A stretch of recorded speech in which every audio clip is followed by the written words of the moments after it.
தொல்லியல் அகழாய்வின் முன்னோடியான ஜான் மார்ஷலை ஏன் நினைவு கூற வேண்டும் என்ற மூத்த ஐஏஎஸ் அதிகாரியான பாலகிருஷ்ணன் நியூஸ் 18 தமிழ்நாடு தொலைக்காட்சிக்கு பிரத்யேகமாக விளக்கம் அளித்துள்ளார். ஒரு சிந்து சமவெளி நாகரிகம் தான் திராவிட நாகரிகம் அப்படிங்கிறது ஜான் மார்ஷல் அறிவிக்கிறாரு. இதற்கான ஆவணங்கள் இருக்குதா? இது முதல்ல இது சிந்துவெளி பற்றி அறிவிப்படல, இது ஆவணம் சார்ந்ததில்லை. முதல்ல இது அகழாய்வுகள் சார்ந்தது. அவர் தோண்டி எடுக்கிறாங்க. முதல்ல தோண்டப்பட்ட இடம் ஹரப்பா, மொஹஞ்சதாரோங்கிற இடத்துல தோன்றாங்க. இந்த 2 இடத்துல கிடைச்ச இந்த பொருள்கள், தொல்லியல் பொருள்களை ஜான் மார்ஷல் முன்னால் கொடுக்குறாங்க. தமிழ் வரலாற்றோடைய அவர் தொடர்புடையவர். இந்த சிந்துவெளியை அவர்கிட்ட போய் அந்த பேரில் கொடுத்தோன்னே அதை இந்த மொஹஞ்சதாரோ பண்பாடு ஹரப்பா பண்பாடுன்னு சொல்லாமல் இது ஒரு நாகரிகத்தினுடைய அடையாளம் அப்படிங்கிற முடிவுக்கு வர்றார். அதுக்கு காரணம் என்னன்னு கேட்டிங்கன்னா, ஹரப்பாவுக்கும் மொஹஞ்சதாரோக்கும் 600 கிலோமீட்டர் இடைவெளி இருக்குது, வெவ்வேறு ஊர். இப்போ நீங்கள் பார்த்தீங்கன்னா இங்கே சென்னையில் தோண்டியிருக்காங்கன்னா அது திருநெல்வேலி பக்கத்தில் இருக்குன்னு வச்சுக்கோங்க. அப்போ சென்னைக்கும் திருநெல்வேலிக்கும் எவ்வளோ தூரம் இருக்கும்? அங்கே கிடைச்ச பொறிப்பு, அங்கே இருக்க எழுத்து, அங்கே இருக்க எடைக்கல், இங்கே கிடைச்ச எடைக்கல்லும் அங்கே கிடைச்ச எடைக்கல்லும் அப்படியே துல்லியமாக இருக்குது. அதே எழுத்து அதே மாதிரி இருக்குது. அப்போ இவர் இதெல்லாம் அந்த ஒற்றுமையெல்லாம் பார்த்துட்டு இவர் சொல்கிறார், 600 கிலோமீட்டர் அந்த காலத்தில் ரொம்ப பெரிய தூரம்ல.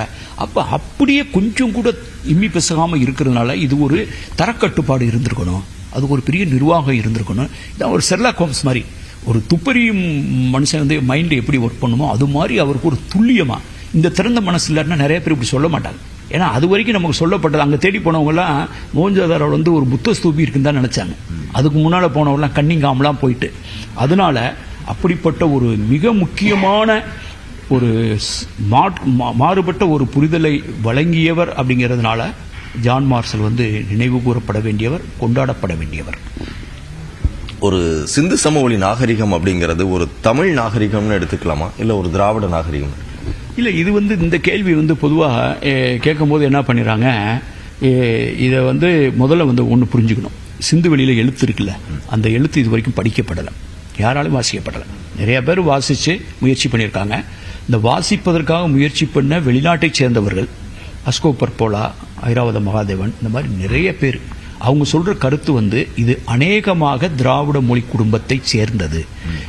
அப்புறம் இந்திய மொழிகள் தொடர்பு புரோட்டோ இண்டோ யூரோப்பியன், அதிலிருந்து இண்டோ ஈரானியன், அதிலிருந்து பிரிஞ்ச இண்டோ ஆரியன், அதிலிருந்து சமஸ்கிருதம், பிராகிருதம், அதிலிருந்து குஜராத்தி, மராத்தி, வங்காளி, இப்படி தான் ஒரு மொழி பிரிவு.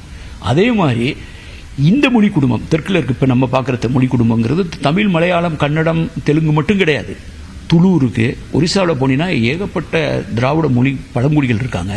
ஜார்க்கண்டில் இருக்காங்க, சத்தீஸ்கரில் இருக்கிறாங்க, மகாராஷ்டிராவில் இருக்கிறாங்க, சிந்துவெளி பகுதியிலே பிராகுய் மொழி பேசுகிறவங்க இருக்காங்க. அப்போ அவங்க எல்லாரையும் நீ தமிழ் பேசுகிறேன்னு சொல்ல முடியுமா? அப்போ இது ஒரு மொழி குடும்ப அடையாளம் தேவை. எப்படி இந்தோ ஆரியம், இந்தோ ஐரோப்பியன் சொல்கிற மாதிரி அந்த மொழி குடும்பத்தை அவர் பயன்படுத்தியதான் கால்டுவெல் திராவிட மொழி குடும்பம் சொல்கிறார்.